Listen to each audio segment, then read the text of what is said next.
The man opened the door and stepped inside. The second man followed him.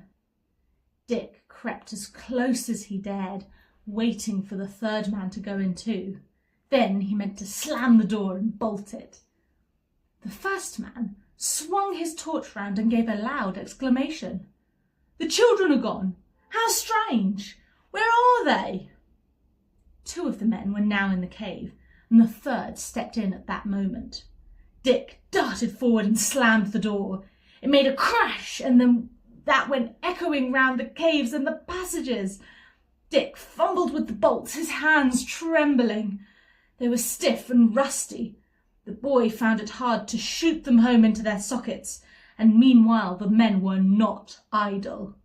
As soon as they heard the door slam, they spun around. The third man put his shoulder to the door at once and heaved hard. Dick had just got one of the bolts almost into its socket. Then all 3 men forced their strength against the door, and the bolt gave way. Dick stared in horror. The door was opening. He turned and fled down the dark passage. The men flashed their torches on and saw him. They went after the boy at top speed. Dick fled to the well shaft. Fortunately, the opening was on the opposite side, and he could clamber into it without being seen in the light of the torches.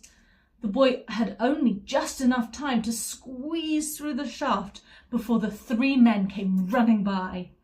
Not one of them guessed that the runaway had squeezed into the well shaft that they had passed.